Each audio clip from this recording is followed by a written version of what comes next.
Hey, well, good morning, everybody. Bill Unich coming to you live here today. I wanted to jump on and just shoot this video because yesterday I made a post on most of all my socials, and it was just a simple post. It talked about I had read there was a guru on one of the social outlets that said that that appointments are the new currency, right? And he talked about your money begins with appointments. And so if you're a business owner, especially obviously if you're in my world of as a service-based business, is we know, yes, how important it is to have appointments, because that's how we generate our business. But what I said yesterday, and I got a lot of comments around this. So thank you for all the people that commented on that post, and it just got me thinking of like, okay, I'm I'm not totally crazy, is because what I said in that is that I disagree that the appointments are the new currency. What I said is that I believe that conversations are.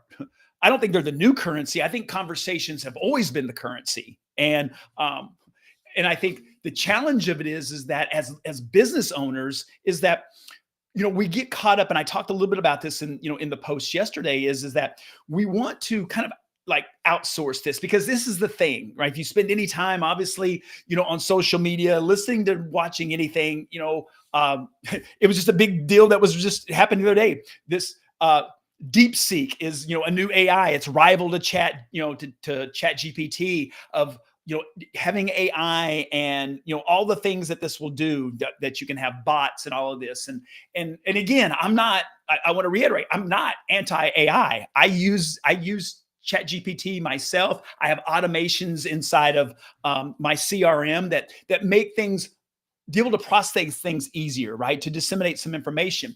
But what I 100% understand and know now, running and owning businesses for over 3 decades, is everything begins with a conversation. I mean, we have to get someone to lead to an appointment. I have to have a conversation with someone. And one of the biggest things is like when we start to, I believe we give that up to where we're like, oh, well, and again, I understand it. Like the bot never calls in sick. It's always in a good mood. It's always going to respond. But what it can't do is it can't do this. I believe it's the connection is what, especially for all of you and all of us that are in the service-based world, meaning is that we're selling ourselves, whether you're in mortgage, real estate, insurance, financial services, right? If you're selling yourself, that you don't have a tangible physical product, right? I'm not selling like a mouse, is people got to buy you first. If they don't believe that you can help them solve the problem through the service, obviously, that you have, then it doesn't really matter.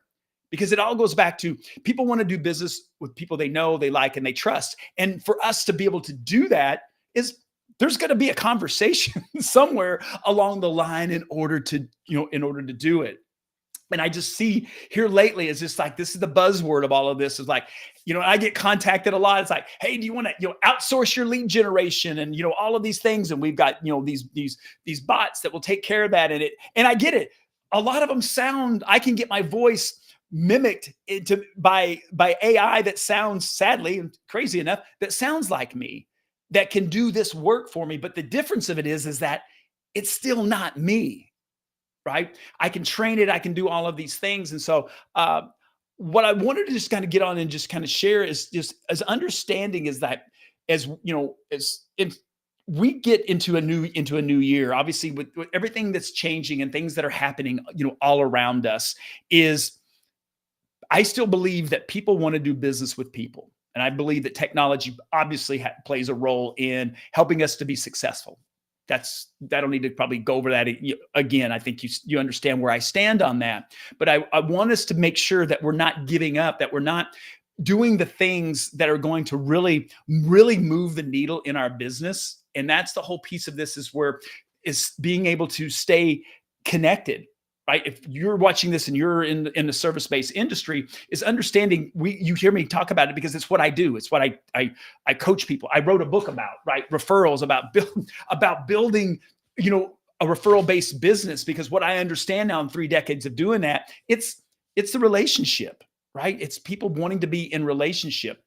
And it's our job, right, as that business owner, is how are we staying connected to people? Are we, you know, being top of mind for them? Because the issue of it is like the title of this is that it's that they're not people, our clients, our people aren't ignoring us.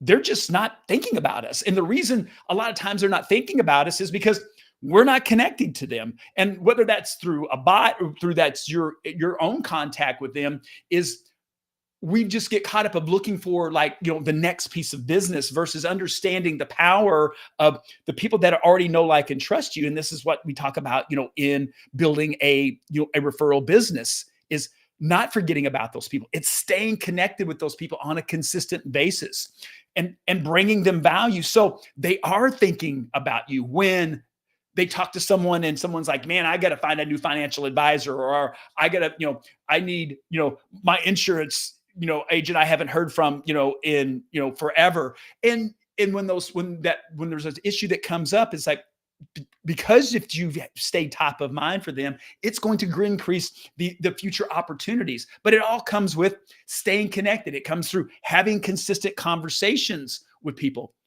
And what I teach, you know, all the time is, you know, how do I help my clients or the people that are in my world, right, solve a problem, make their life easier, better, outside of the service that I offer, right? So if I'm helping someone, if I'm in real estate, I'm helping someone either buy or, you know, sell or invest in a property, right?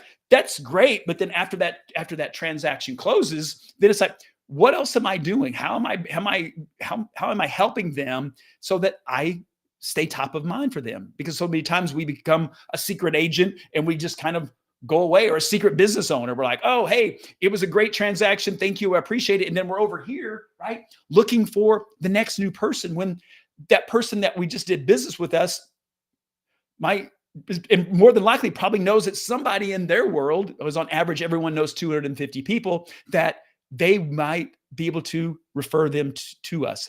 But the issue of it is that that's up to us to do that, to stay in that communication and be consistent in doing that. And I 100% believe that if you'll do that, it will change your business. I've seen it. I've seen it in my own business. I've seen it in those that I coach and that I work with in implementing systems around doing it. Yes. And is there automation that's involved in doing some of this? Yes, there is. But what it doesn't take away from is conversations that I'm having, or where I'm meeting somebody and I had a great experience and I write them a personal note, right? I can get a company to go write that note for me, but it doesn't mean the same when someone receives that versus like me actually writing a handwritten note, addressing the envelope, yes, and actually physically putting a stamp on that, and someone getting that in the mail. That's the power. That's the difference of what we as humans do that AI, I don't think will ever be able to do, is to have this connection, right, on an emotional level, because everyone buys based upon emotion. It's just the nature of it, right? Everything that we do is based upon an emotion that you feel around something, right? I felt an emotion around the first time that I met now my wife of 32 years, and there was a conversation involved in that. Now that's led to, right, to where we are now. So don't lose sight of that. It's so much, I think it's so challenging because it's so simple that we're like, oh yeah, Bill, I get that. I understand that we need conversations, but are we doing it? Are we doing it consistently? And what I see in so many times is I talk to hundreds of business owners, and it's like, I don't think so. I think we're losing that ability to do it. And so, that's what I wanted to share with you. It was just kind of on me today from yesterday. So I was like, to get that many responses of people like, yes, it's so important. It's so important. And I believe that. So thank you. But the issue of it is like, we got to be able to do it. And so if you're a local service-based business and you're challenged with that, where it's like, hey, are you staying connected? Right? I teach in my world that you gotta be staying connected with people at least 36 times a year. And when you do that in different ways, we're just not calling them, 36 times a year. And if something that would be helpful, I have what I call my client engagement playbook, right? It breaks down. This is what to do and when to do it. And it's something that I've developed and have learned and implemented that into business, and others that I've worked with to be able to do that. And if you want a copy of it, just drop playbook in the comment wherever you're watching this video, and I'll send it to you for free. Now, it only works if you'll actually do something with it. It's like with anything in life, right? So if you want a copy of it, drop playbook down there. I'll get it over to you. But I just want you to just, as I close out on this and hop off, I want to just be thinking, it's like, where are you missing on not having those conversations with the people that you're already doing business with, people that are in your sphere, that are in your network, that would probably more than be happy to refer you. But the issue of it is they're just not thinking about you, right? Because we all think about ourselves. And so it's up to us to how do we bring value? How do we step into that piece of it to make them remember and want to, right, to refer you, to have that, and to have that relationship. So look at your business of where it's at, and could it maybe use a little bit better? And if it does, then just do it. Just pick up the phone today and actually call some clients and just, if nothing else, out of gratitude, just say, hey, I want to thank you for doing business with us. It really means a lot to me. Just by doing that will be a game changer, because I'll tell you, because nobody else is probably doing that. It doesn't have to be hard. It's easy to do. It's easy not to do, as Jim Rohn would say. So that's what I've got for you for today. Thank you for letting me jump on here and maybe kind of rant on this deal, but I think it's so important. But I also know how powerful that it can be in your business. So I'll see you guys on the next